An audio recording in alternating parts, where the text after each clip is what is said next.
Essaye là. Est-ce que vous nous entendez à présent?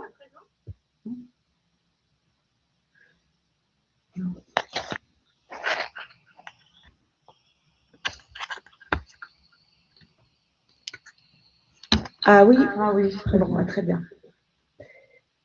Donc, je reprends. Bonjour à tous. Je vois qu'il y a déjà 38 personnes connectées. Merci pour votre présence aujourd'hui. Je suis enchantée d'être avec vous pour ce nouveau webinaire Entreprises engagées dédié au reporting de durabilité. On va être ensemble pour une petite heure pour pouvoir parler des normes volontaires et des choix qui s'offrent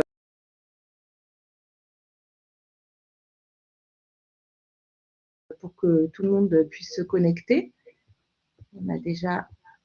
Ah oui, il y a de l'écho, effectivement.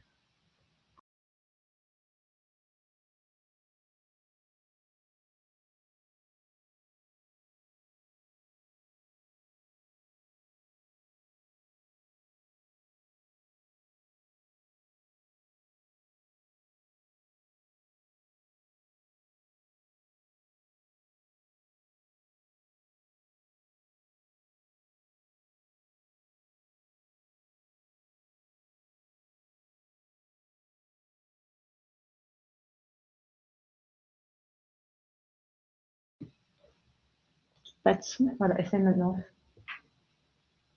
Est-ce que vous nous entendez là? Ouais. Ok. En fait, c'est ça que je dois ouvrir chez moi. Ok. Il faut compliquer votre son. Très bien. Ben, on va pouvoir démarrer. Moi, je suis. Marilyn, tu coupes ton son. Pas le micro, le son. Son ordinateur. Oui. Non, je comprends pas, c'était cool. Essaye encore. Là, c'est bon? Non, il y a toujours l'écho. Bon. Sinon, on coupe ça. On enlève.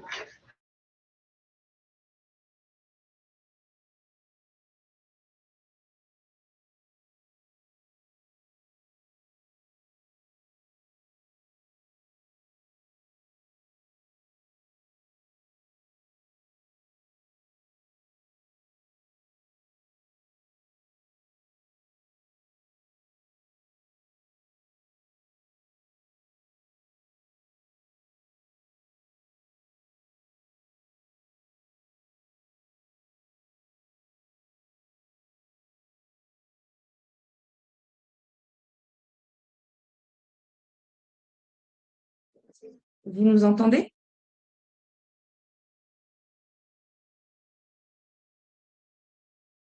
Bon, on va aller comme ça. Donc, on va se présenter rapidement. Donc, je suis Jeanne, responsable marketing chez Entreprises engagées. J'ai le plaisir de vous présenter ce webinaire aujourd'hui avec Marie-Hélène et Lauriane. Je vous laisse vous présenter, Marie-Hélène.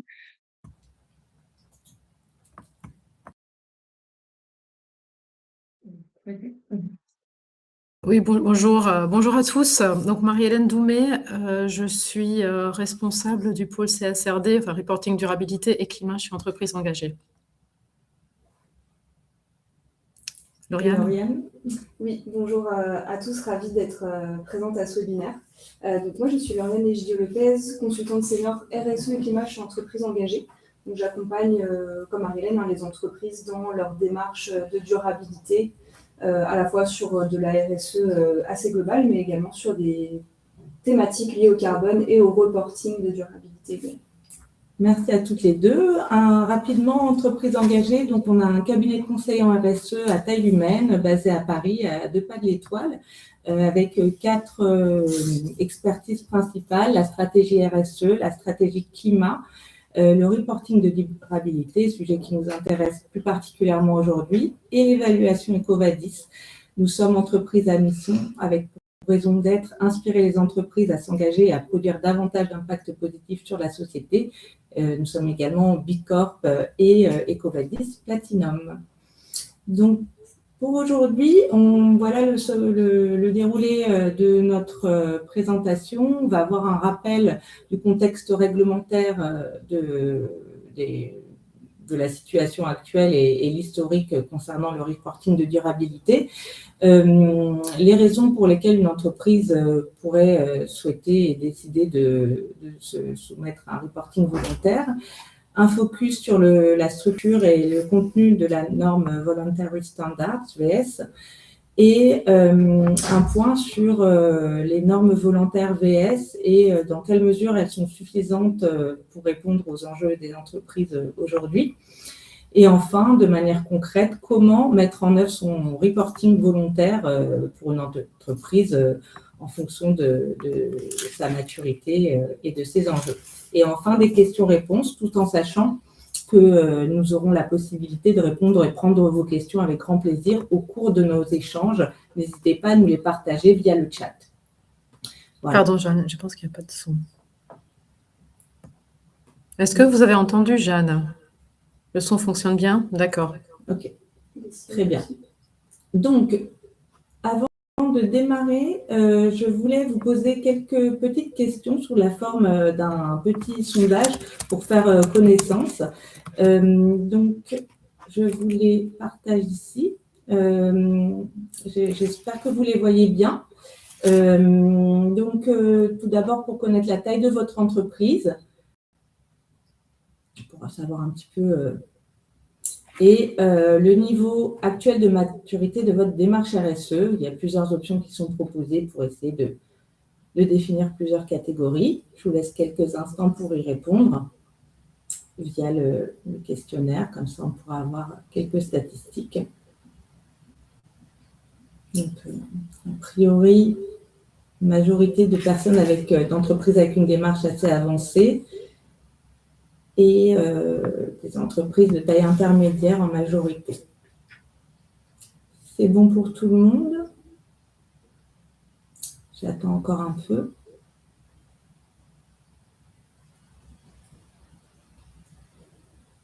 Très bien. Oui, si vous avez des cas particuliers qui ne rentrent pas dans les cases proposées, n'hésitez pas à partager dans le chat. Je vais pouvoir clôturer le vote. Voilà. Donc, voilà les résultats du sondage. Donc, on voit, merci à tous de nous avoir partagé ces éléments. Il y a quand même une bonne majorité d'entreprises qui ont déjà une certaine maturité RSE. Merci beaucoup pour ce partage. Donc, je reviens à notre présentation. Je vais pouvoir bientôt donner la parole à Marie-Hélène qui va nous faire un rappel sur le contexte réglementaire. Merci beaucoup, Jeanne. Donc, le contexte réglementaire autour du reporting durabilité ne date pas d'hier. En fait, c'est une démarche qui a débuté en 2014 avec la NFRD, la Non-Financial Reporting Directive, transposée chez nous en France et dont toutes les entreprises de plus de 500 salariés y étaient soumises. En fait, ce reporting de durabilité répond directement aux objectifs de l'Union européenne, donc le Green Deal, le pacte vert européen pour la transition durable. En 2022 est venue l'idée de revoir cette directive de reporting pour l'harmoniser et aussi étendre son périmètre et préciser certaines obligations de reporting. Donc, c'était la CSRD qui a été adoptée en 2022 avec les premières entreprises qui ont été soumises, la vague 1, en 2024. Étaient soumis à cette directive-là, toutes les grandes entreprises, donc on entendait par grandes entreprises selon la définition européenne, c'est-à-dire plus de 250 salariés, plus de 50 millions d'euros de chiffre d'affaires ou plus de 25 millions d'euros de bilan. Donc il fallait répondre à 2 de ces 3 critères. En 2025, le paquet Omnibus est venu changer tout ça. Notamment, ils sont venus élargir le périmètre d'application de la CSRD, donc pour restreindre le champ d'application. Il y a aussi eu la proposition de la stop the clock, c'est-à-dire de donner 2 ans supplémentaires aux entreprises pour publier leur premier rapport de durabilité pour les entreprises qui étaient soumises en 2025 et en 2026, donc ceux qui faisaient partie de la vague 2 et 3. Et il y avait aussi le projet de simplification des normes de durabilité. C'est-à-dire qu'il y avait eu certains courants qui disaient que les normes l'état actuel était trop compliqué, trop complexe, demandait des ressources significatives, d'où la proposition de les simplifier. Donc, faisait partie aussi de cette démarche de simplification la norme volontaire pour les entreprises qui n'étaient pas soumises à la CSRD. Aujourd'hui, en 2026, donc les normes simplifiées ont été publiées dans une version draft, c'est-à-dire que c'est une version provisoire et a été ouverte en consultation publique il y a quelques semaines. Donc, qu'est-ce qui change en termes de périmètre aujourd'hui avec l'omnibus ? Sont soumises à la CSRD maintenant uniquement les grandes entreprises qui répondent à 2 critères. Il faut que le nombre de salariés soit supérieur à 1000 et le chiffre d'affaires supérieur à 450 millions d'euros. Toutes les autres entreprises ne rentrent plus dans le champ de la CSRD et donc peuvent faire un reporting volontaire si elles le souhaitent. Donc, c'est le cas des grandes entreprises qui n'atteignent pas ces seuils, mais aussi de toutes les PME, qu'elles soient cotées ou pas. Et bien sûr, les micro-entreprises. Quelques petites précisions sur le projet de révision des normes volontaires qui ont été publiées en début mai.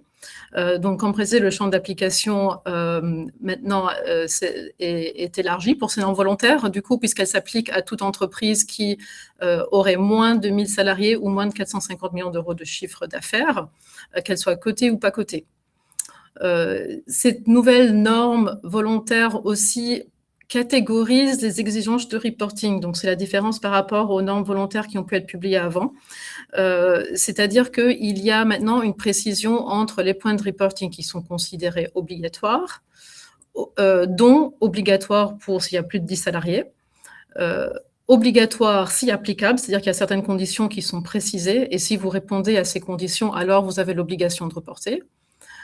Il y a les points de données qui sont volontaires et les points de données qui sont pertinents en fonction du secteur d'activité. Ces nouvelles normes volontaires ont aussi, se sont alignées avec la proposition des ESRS simplifiées. Mais dans les faits, pour ceux qui ont pu voir les normes volontaires d'avant, donc les normes volontaires pour les PME, il n'y a pas eu tant de changements que cela dans le fond de ces nouvelles normes volontaires qui ont été publiées pour consultation il y a quelques semaines. C'est uniquement un alignement avec les ESRS simplifiés et il y a eu quelques précisions qui ont été apportées, notamment sur ce qui était obligatoire, pas obligatoire. Il y a eu aussi donc ce seuil de 10 salariés. Donc, j'ai vu dans le quiz qu'il y en a quelques-uns parmi vous qui sont ici à ce webinaire. Donc, sachez que pas tous les points de données sont applicables pour vous. Si vous avez moins de 10 salariés, vous avez moins de points de reporting. Cette nouvelle norme aussi, elle précise la value chain cap. Alors, on a beaucoup parlé de cette value chain cap qui précise que les donneurs d'ordre, c'est-à-dire les clients ou les acteurs financiers, ne peuvent pas exiger de leurs fournisseurs des informations qui vont au-delà des exigences obligatoires de ce que cette norme contient. Donc, on va expliquer un petit peu plus sur la prochaine slide ce que c'est que cette value chain cap, parce que l'Union européenne a aussi fourni quelques explications supplémentaires. Et puis, en fonction du calendrier, ces normes volontaires donc, seraient applicables à partir de 2027, donc pour un rapport publié en 2028. Donc, je rappelle que ces nouvelles normes, donc vous avez le lien, vous aurez les slides aussi. Donc, il y a un lien là dans le titre, vous pouvez y accéder pour voir les normes. C'est toujours en consultation publique et ça devrait être adopté probablement au courant fin juin. Donc, quelques précisions sur cette value chain cap. Donc, cette value chain cap agit dans les faits comme un plafond. Donc, c'est-à-dire que les entreprises donneurs d'ordre ne peuvent pas exiger d'entreprises dans leur chaîne de valeur des données supplémentaires que ce qui n'existe dans cette norme. Si vous regardez l'annexe 2 de la norme, vous alliez voir la liste de tous les indicateurs qui sont compris dans cette chaîne de valeur, dans cette value chain cap. Ce qu'il faut bien comprendre, c'est que cette value chain cap ne s'applique uniquement que sur les indicateurs qui sont obligatoires dans la norme. C'est-à-dire qu'elle ne s'applique pas pour ce qui est obligatoire si applicable ou obligatoire en fonction du secteur d'activité.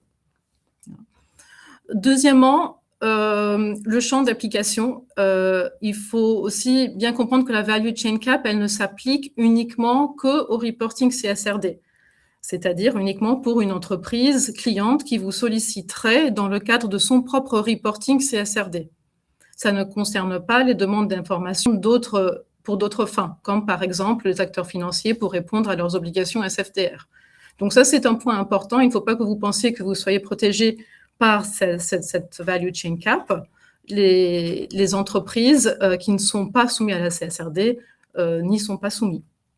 Et troisième point très important qui a été clarifié par la Commission européenne, c'est qu'une entreprise CSRD, elle peut demander des informations qui dépassent le cadre, mais elle ne peut pas les exiger. Donc le mot exiger est très important ici.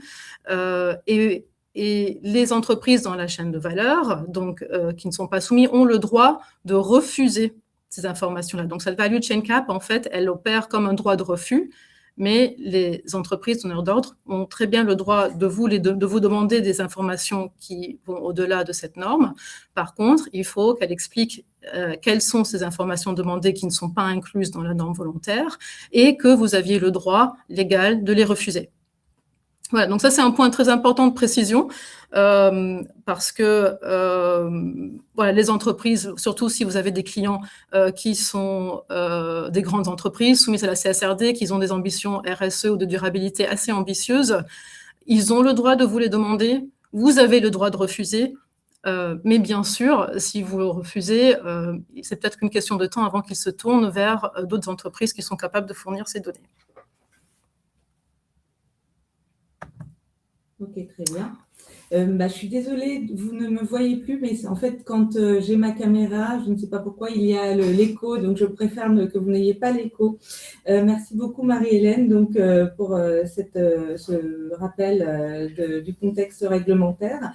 Donc, face à ce cadre, une question se pose tout naturellement pour les entreprises. Pourquoi aller au-delà et s'engager dans un reporting volontaire ?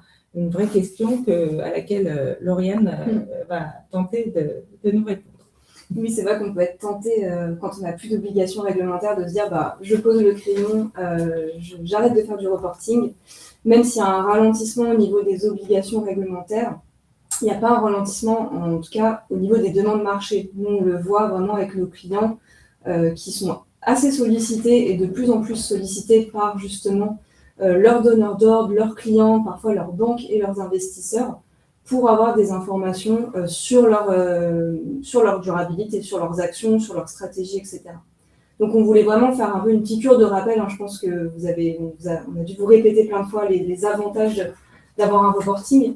Mais voilà, on voulait vraiment vous rappeler les avantages qu'on voit à continuer de faire un reporting.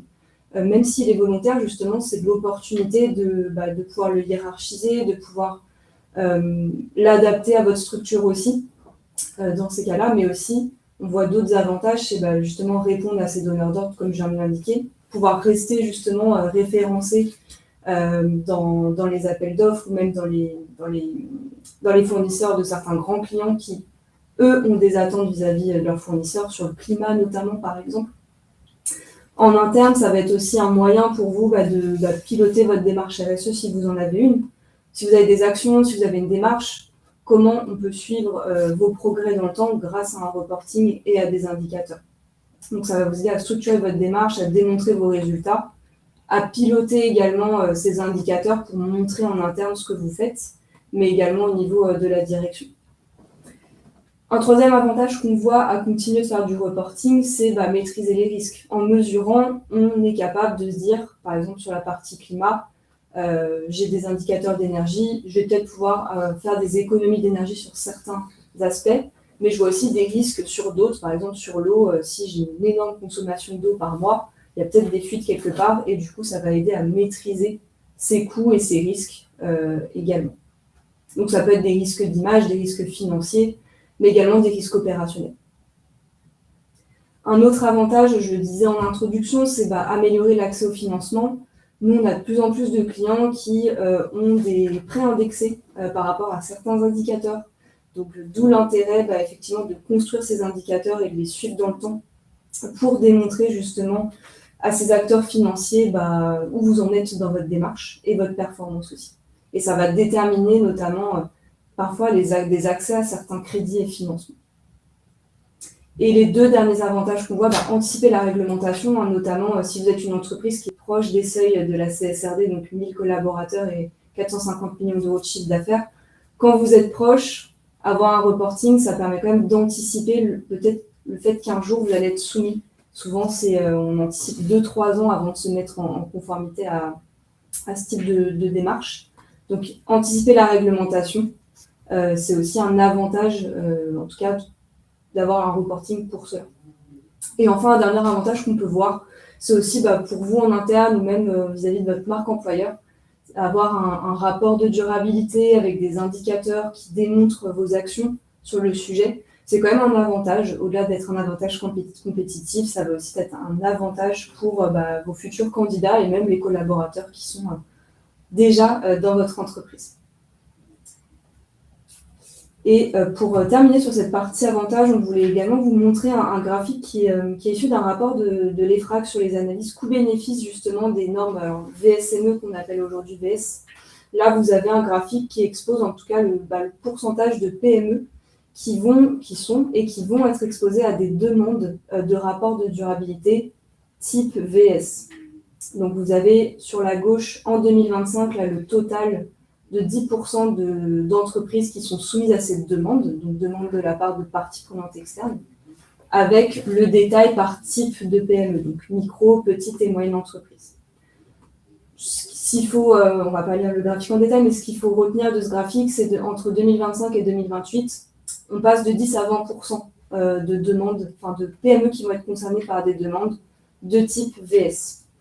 Et au sein de cette hausse, on voit quand même que c'est surtout les PME, les plus grandes PME, on va dire, les PME moyennes qui sont indiquées sur le graphique, qui sont le plus sollicitées. Mais on voit aussi que les micro-entreprises, elles restent un peu à l'écart en 2025, mais en 2028, elles sont quand même 17% à être concernées par ces demandes. Donc vraiment pour vous montrer que le message derrière ces slides, c'est vraiment les obligations ont ralenti pour les entreprises en dessous de 1000 collaborateurs, mais par contre, les demandes marché, elles demeurent et elles vont être de plus en plus importantes, à la fois sur les demandes clients, mais aussi dans les appels d'offres également. Merci Lauriane. Une question de Margot concernant la provenance des demandes. Elle demande si les demandes en question proviennent de financeurs. Je propose de répondre rapidement. Oui, effectivement. Alors, par financeur, nous, on entend là dans la présentation, on entend vraiment les banques ou même des investisseurs plutôt privés qui demandent de plus en plus parce qu'eux-mêmes, en fait, sont soumis à des réglementations, à la SFDR, par exemple. Eux-mêmes sont soumis à des réglementations où ils doivent montrer la part de durabilité, par exemple, dans leur portefeuille d'actifs. Et du coup, ils vont venir demander des informations à leurs entreprises faisant partie de leur portefeuille pour eux-mêmes respecter les réglementations dans un premier temps. Et puis aussi, tout ce qui est investissement à impact aujourd'hui, c'est quelque chose qui est de plus en plus important. Il y a aussi cette volonté d'aller plus loin sur ce sujet quand on investit. Effectivement. Merci Lauriane. Si vous avez d'autres questions sur cette partie ou remarques, n'hésitez pas. Sinon, on va pouvoir passer au point suivant. On va, après avoir compris les avantages à suivre cette démarche, on va essayer de comprendre concrètement comment se structurent les normes volontaires et mieux les comprendre de l'intérieur et en détail avec Marie-Hélène.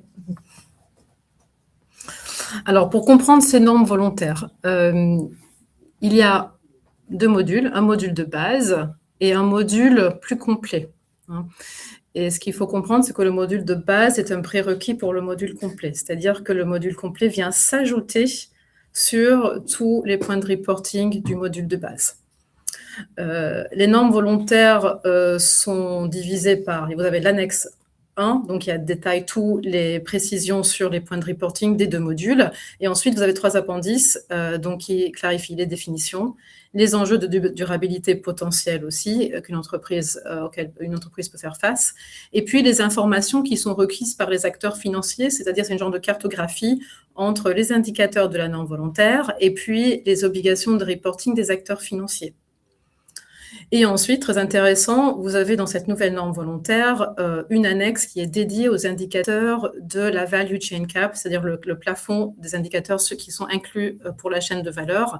Et là, vous avez la liste pour les indicateurs de moins de 10 salariés et la liste pour les entreprises de moins de 10 salariés et pour les entreprises de plus de 10 salariés. D'autres particularités de cette norme, donc elle est bien entendu volontaire, donc il n'y a absolument aucune obligation de répondre. Il n'y a pas d'analyse de matérialité. Les données à collecter sont principalement quantitatifs, donc ça c'est une grande différence par rapport aux ESRS pour les grandes entreprises qui sont majoritairement qualitatifs. Là, on est surtout sur des indicateurs quantitatifs chiffrés. Il n'y a pas d'audit. Il n'y a pas d'obligation, en tout cas, de vérification externe. Et en matière de publication, vous avez le choix entre publier, intégrer au rapport annuel, si vous en avez un, ou bien faire un rapport autonome.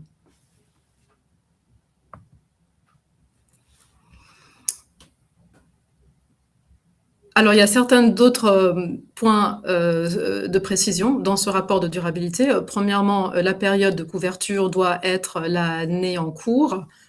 Et si possible, toujours l'aligner avec votre année de reporting financier. Si l'entreprise a des filiales, il est recommandé de faire un rapport consolidé, mais ce n'est pas obligatoire. La publication aussi de votre rapport de durabilité, enfin qu'il soit disponible publiquement, n'est aussi pas obligatoire. Ça, c'est un choix que vous pouvez faire. Et puis, si votre rapport est établi pour répondre aux exigences des grandes entreprises, alors il doit être mis à jour annuellement. Marie-Hélène, est-ce que tu peux nous faire une petite parenthèse, peut-être qu'il y a eu 2 questions entre VS, VSME, Lauriane y a répondu dans le chat, mais oui, c'est vrai qu'on n'a peut-être pas... parenthèse là-dessus pour que ce soit clair pour tout le monde. Je ne suis pas sûre que ce soit clair. Oui, alors VSME, donc c'était le nom initial qu'on avait donné aux normes volontaires, tout simplement parce qu'elles s'appliquaient uniquement qu'aux PME. Avec Omnibus, comme le champ du périmètre de ces normes volontaires s'est élargi, on a changé le nom et donc maintenant ça s'appelle VS pour Voluntary Standards, qui s'applique donc à toutes entreprises qui auraient moins de 1000 salariés en moyenne sur l'année en cours. Merci beaucoup, Marie.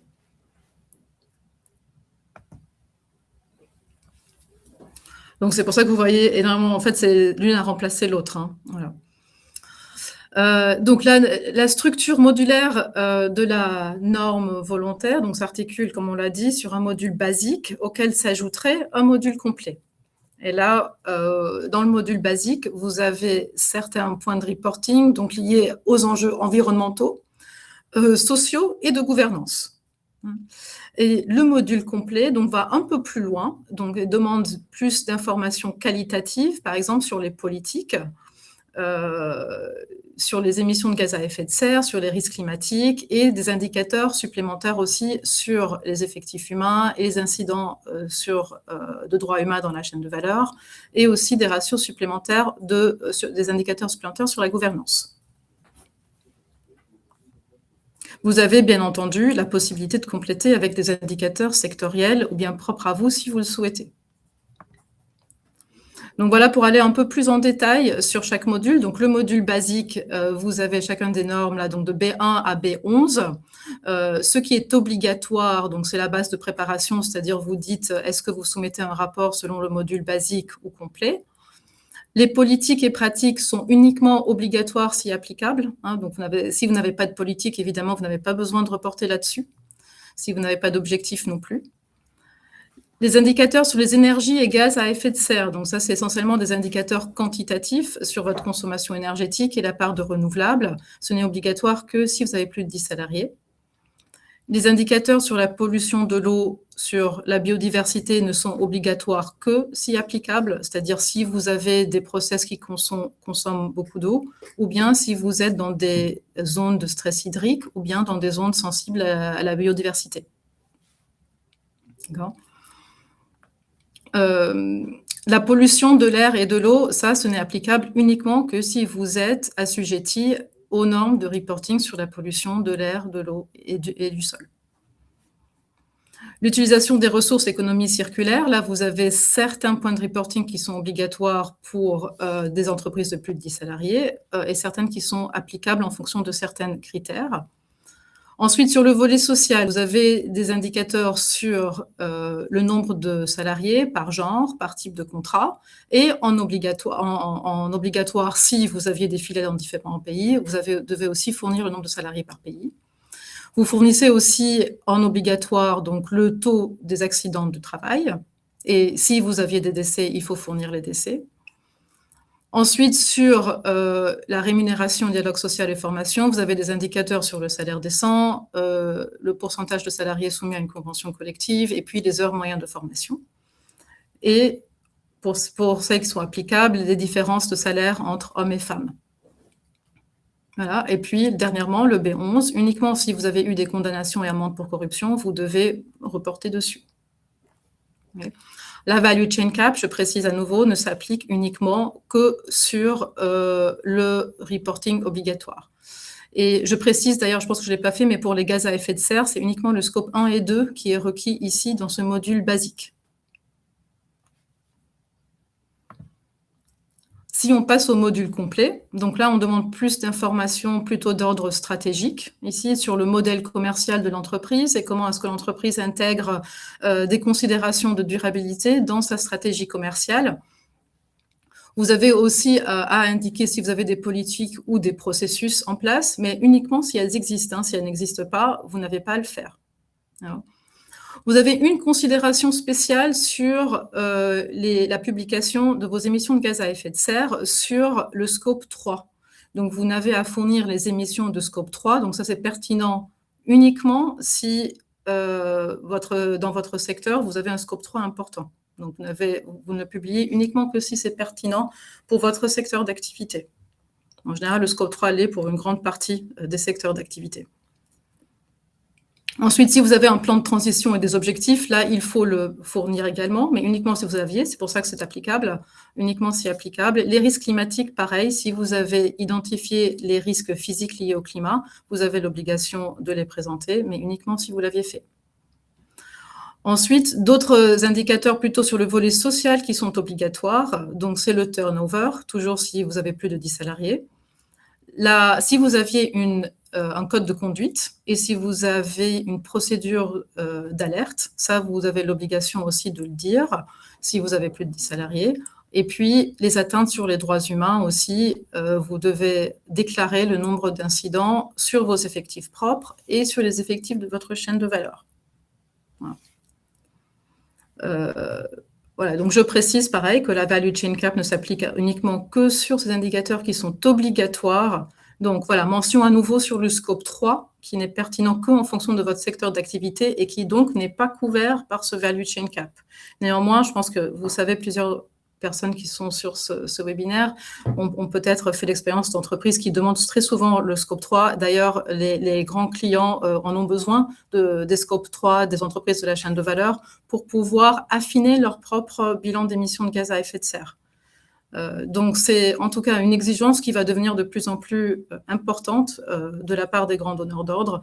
Donc, gardez en tête cela, même si ça ne fait pas partie de la value chain cap, on peut s'attendre à plus de demandes, en tout cas, dans ce sens-là. Et donc, un avantage compétitif pour les entreprises dans la chaîne de valeur qui sont capables de fournir ces informations-là, même en n'étant pas soumises ni exigées.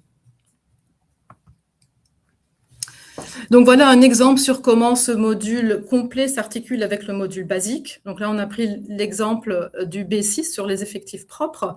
Donc, vous avez à reporter selon le module basique le nombre de salariés par type de contrat, le nombre de salariés hommes et femmes, et si vous aviez des filiales dans différents pays, le nombre de salariés par pays.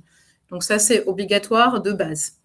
Ensuite, si vous voulez aller plus loin et appliquer le module complet, vous devez ajouter en plus le taux de rotation des salariés, donc, ou bien le turnover, et vous avez un indicateur volontaire, donc le ratio homme-femme manager, ou bien le nombre de travailleurs externes.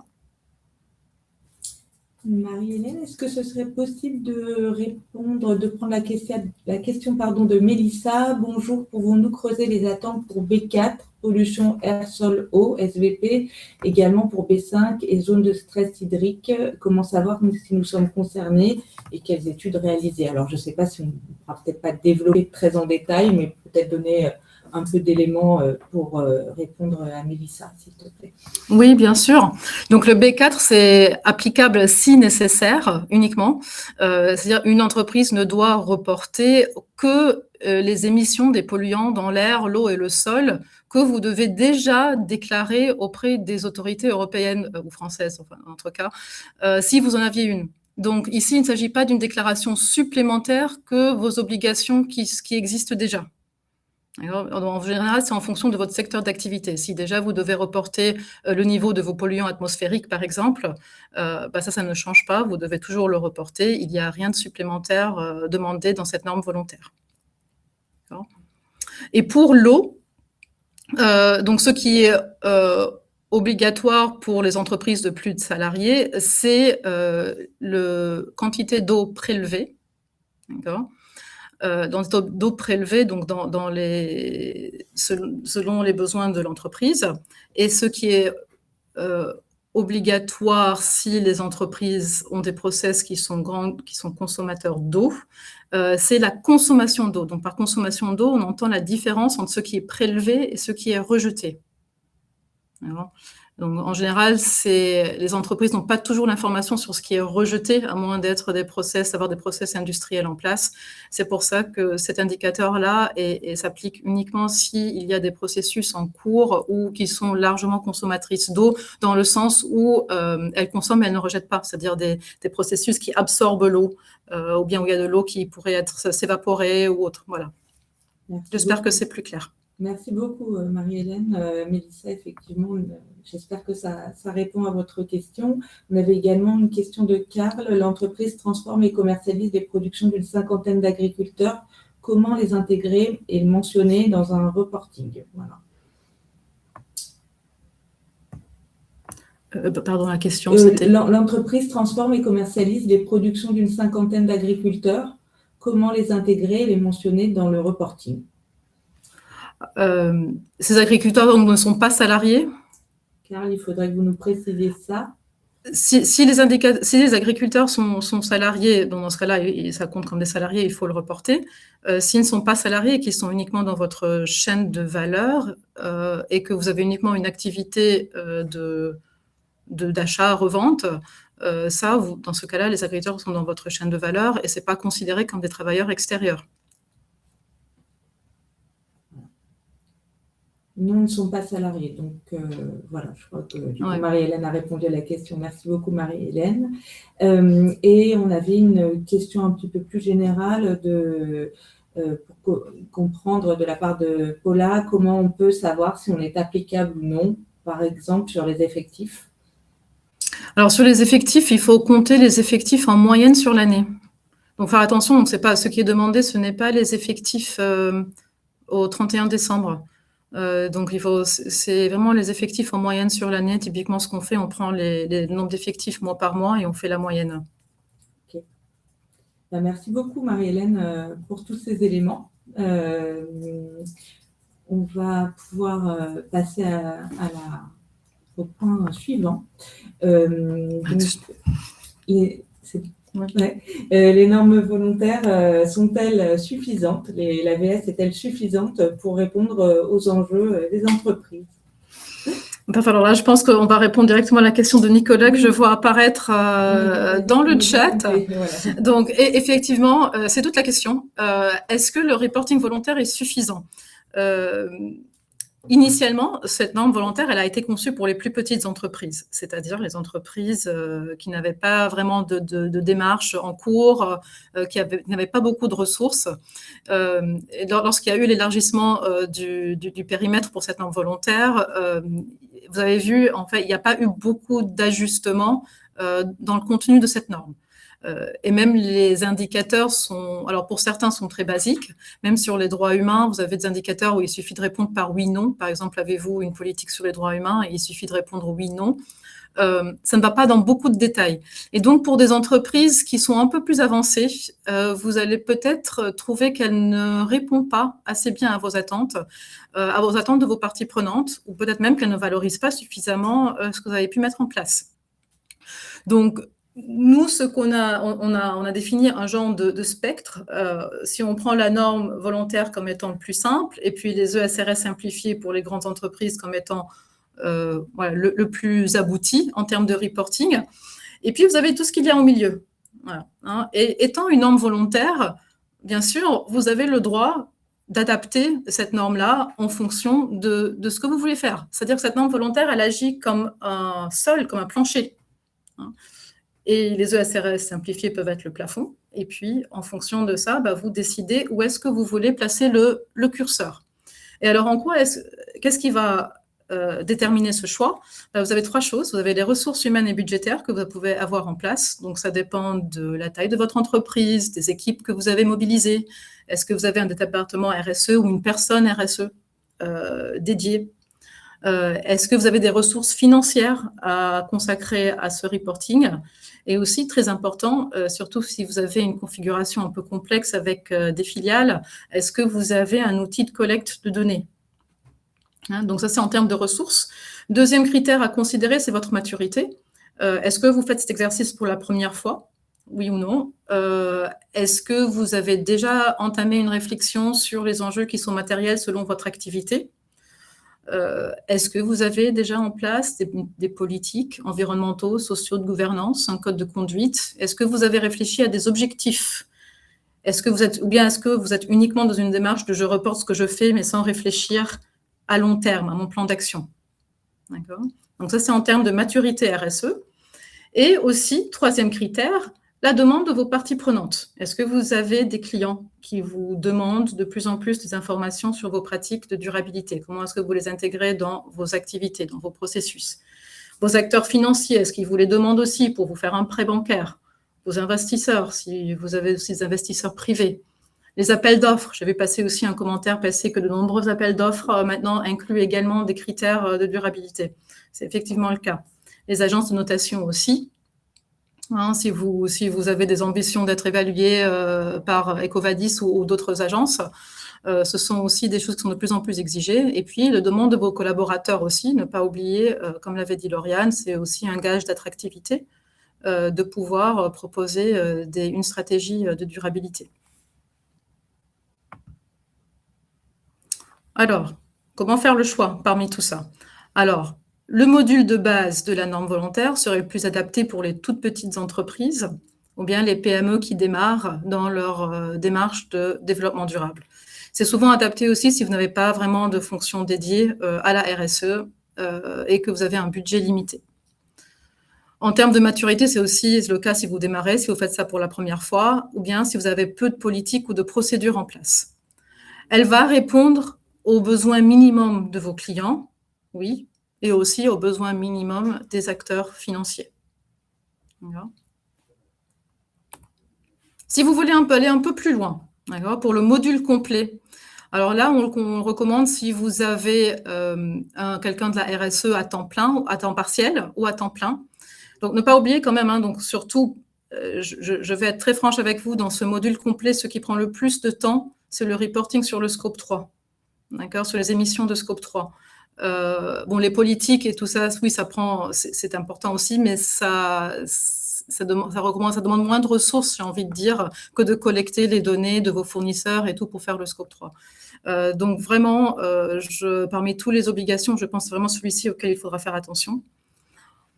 En termes de maturité RSE, c'est si vous aviez déjà des politiques et des stratégies un peu plus développées, notamment si vous avez des politiques déjà en place, si vous avez réfléchi à vos objectifs, si vous avez un plan de transition climat. D'accord, donc ça aussi, c'est tout le volet climat va peser lourd dans ce module complet.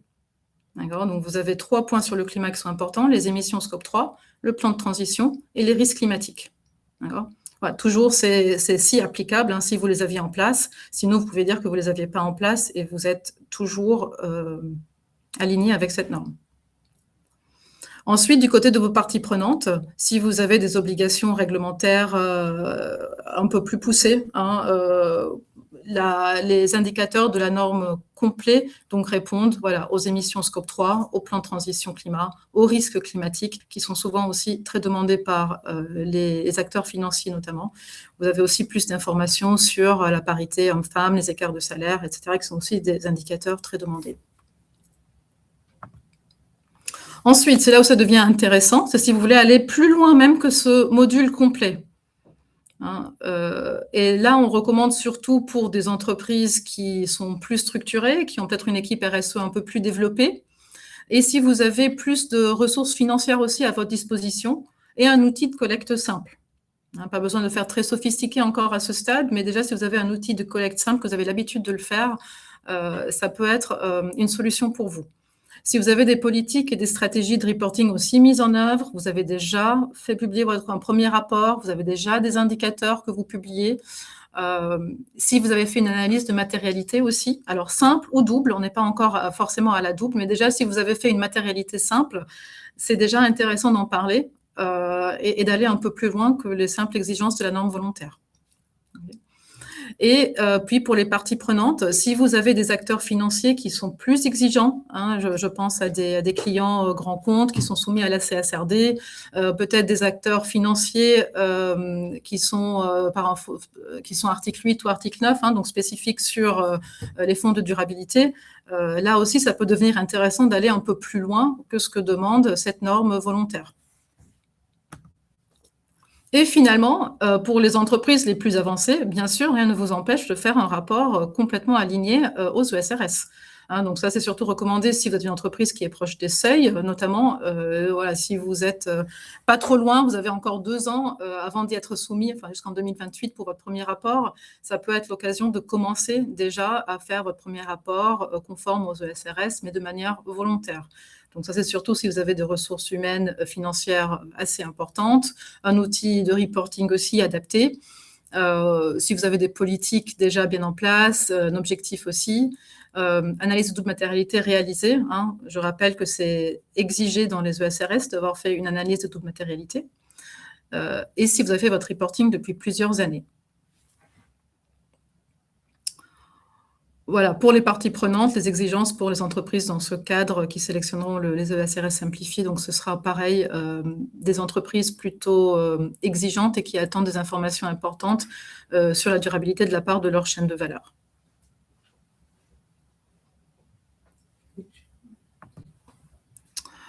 Et puis finalement, donc comment, une fois que vous avez décidé ce que vous vouliez faire, et disons que vous avez décidé de faire un reporting sur mesure, comment est-ce que vous vous y prenez pour le faire et pour définir ce reporting sur mesure? Alors, on a identifié un process à 4 étapes. La première chose à faire, c'est de définir votre ambition et les ressources que vous aviez à votre disposition. Deuxièmement, identifier vos enjeux prioritaires et votre niveau de maturité quant à leur gestion. Donc, peut-être que vous êtes très mature sur le climat, par exemple, mais vous l'êtes beaucoup moins sur la biodiversité. C'est souvent le cas de ce qu'on observe. Eh bien, vous pouvez très bien décider d'aller peut-être même jusqu'au niveau ESRS, si vous voulez, pour le climat. Et puis, sur la biodiversité, vous répondez uniquement aux obligations minimum du module de la norme volontaire. D'accord ? Module basique, puisqu'il n'y a rien de supplémentaire pour la biodiversité dans le module complet. D'accord ? Donc, c'est à vous, en fait, d'adapter le curseur en fonction des enjeux qui sont le plus importants pour vos clients et là où aussi vous êtes le plus mature, vous êtes le plus avancé. Merci beaucoup Marie-Hélène et merci pour les retours positifs de nos participants, Mélissa, Marine, qui ont trouvé ce récap complet et la clarté des explications. Vraiment, merci Marie-Hélène pour ton expertise. On va prendre un moment pour parler de la mise en œuvre concrète du reporting volontaire avec un cas de figure selon le niveau de maturité et d'ambition de l'entreprise avec Lauriane. Merci, Lauriane. Peut-être avant de rentrer dans cette partie, j'aimerais faire une petite précision sur la partie d'avant, donc sur la combinaison entre VS et ESRS. Vous avez actuellement un référentiel qui s'appelle le référentiel de We Are Europe Midcap.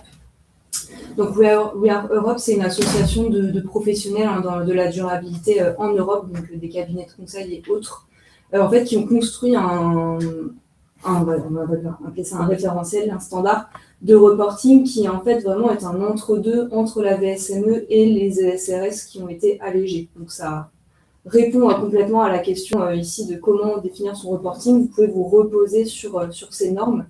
Donc c'est des normes, il y a 170 points de données. Donc la VSME, on était à peu près à 70-80, les ESRS, on est à plus de 300. Donc c'est vraiment, ça permet un peu d'avoir un juste milieu entre les deux.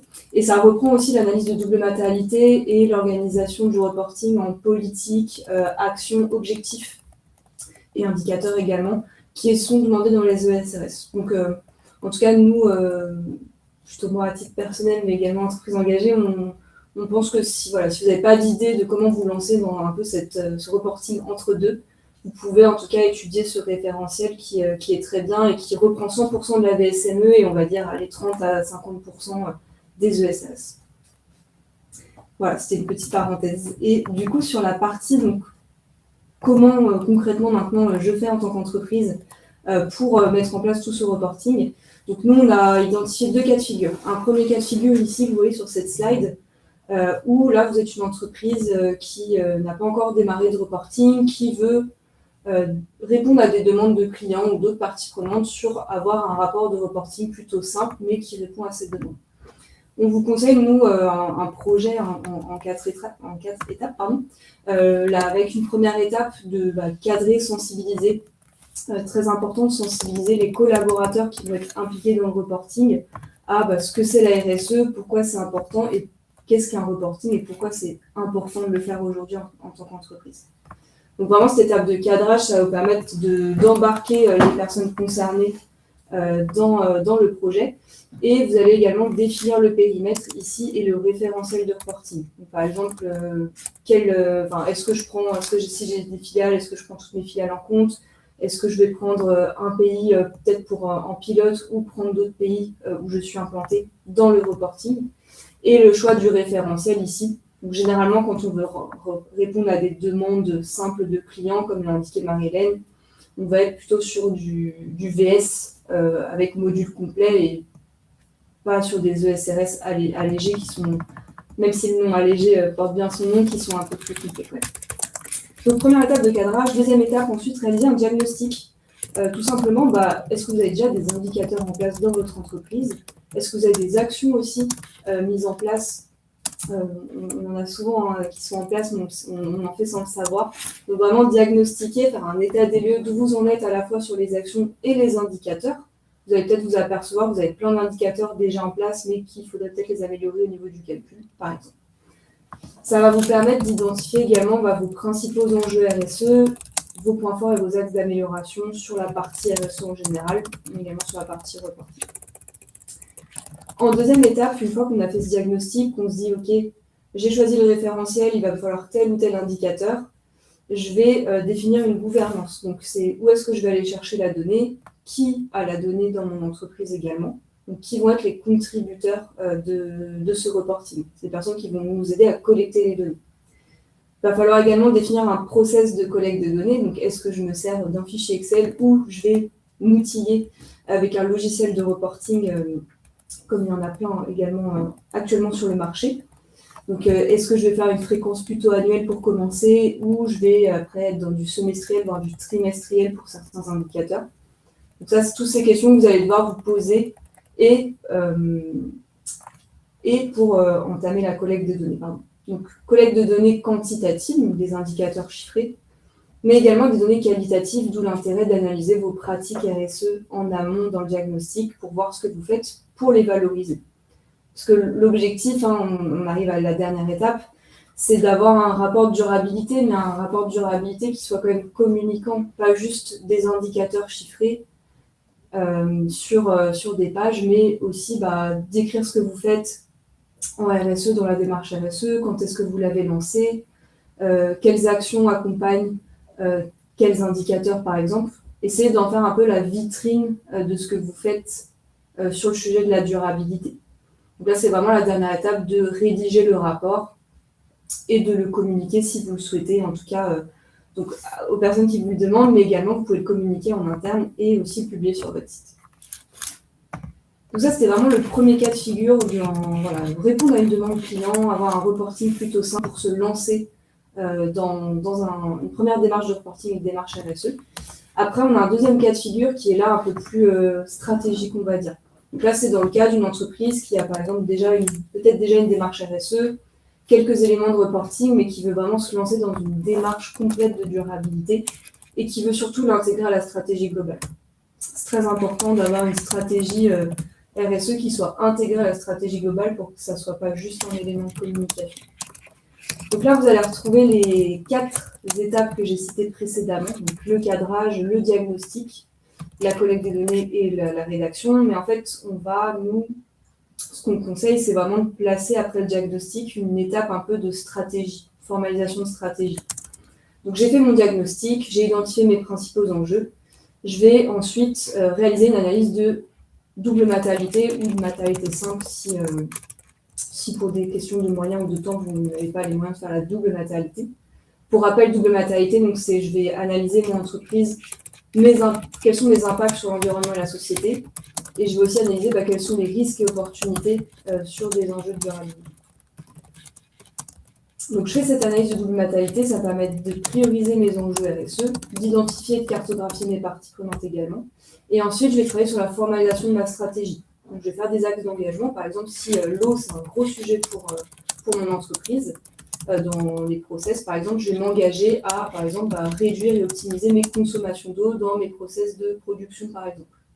Je vais accompagner cet engagement d'un objectif chiffré. Par exemple, je vais réduire de 30% ma consommation d'eau sur mes process de production à horizon 2030. Et je vais ensuite déployer le plan d'action derrière. Donc, pour atteindre cet objectif, je vais mettre en place certaines actions opérationnelles. Donc là, l'objectif de cette 4e étape, c'est vraiment de formaliser votre stratégie RSE. Donc, engagement, objectif, action. Et puis après, vient le reporting, donc dans les étapes 5 et 6, qui reprend les mêmes questions de la slide d'avant. C'est comment je vais construire mon reporting, où je vais chercher la donnée, qui je vais impliquer dans le processus, quel outil je vais choisir et comment je vais collecter les données et rédiger le rapport. Et on conseille également, nous, quand on a un peu cette démarche un peu plus ambitieuse de démarche RSE avec un reporting, c'est vraiment de rédiger ce que nous on va appeler un référentiel ou un protocole de reporting. Donc c'est un document qui va lister tous vos indicateurs avec la méthode de calcul, l'outil utilisé, le PV.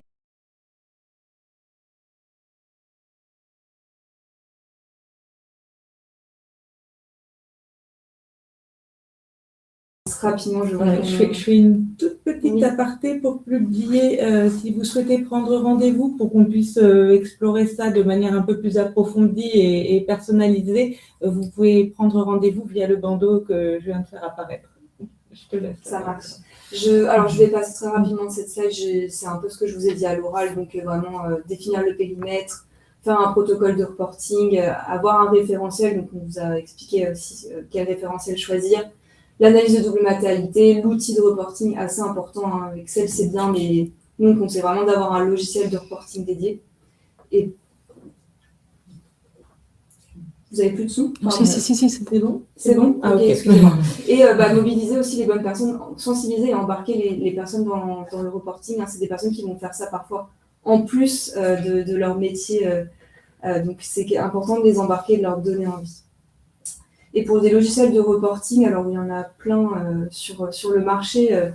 J'ai travaillé chez Tenaxa, donc je vais avoir tendance à conseiller Tenaxa qui est un bon logiciel, mais on pourra également faire une slide avec d'autres outils qui sont assez bien construits sur la partie logicielle.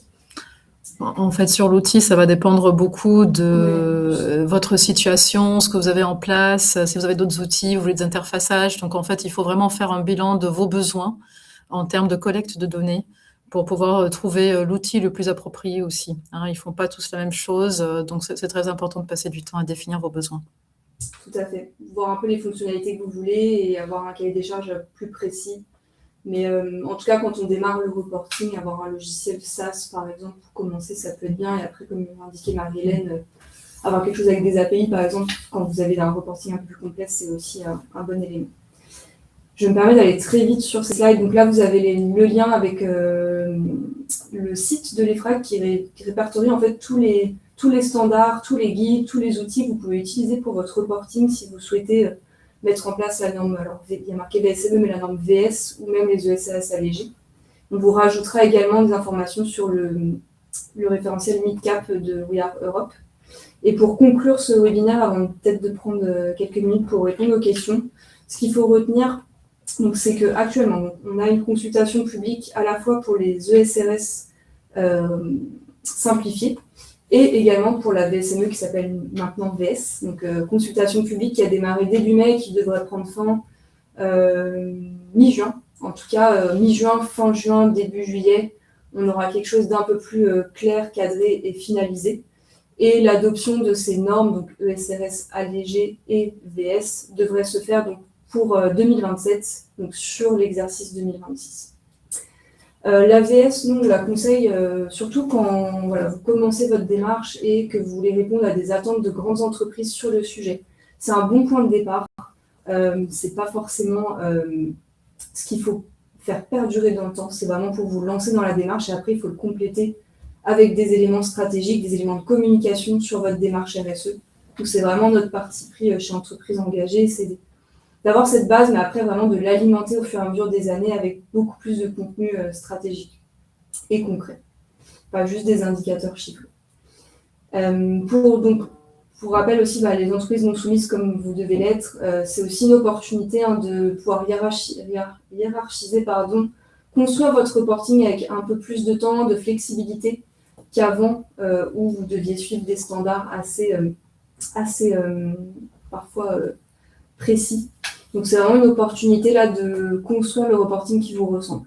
Et si je n'oublie pas, donc la value chain cap, effectivement, constitue pas une interdiction de demander actuellement. Et puis vous avez les ressources de l'EFRAG. Et également, on en a parlé dans le chat du portail RSE qui vous offre aussi des bons outils et des modèles de reporting gratuits. Donc n'hésitez pas à vous inscrire sur leur site. Avant de vous dire à bientôt et bon appétit, on voulait vous poser une dernière petite question pour voir comment vous vous situez par rapport aux options de reporting qui s'offrent à vous, laquelle vous semble la plus adaptée à votre contexte pour pouvoir clôturer ensemble ce webinaire et prendre éventuellement des dernières questions vu que l'heure tourne, il est déjà midi 2. Je vous laisse répondre si vous le souhaitez.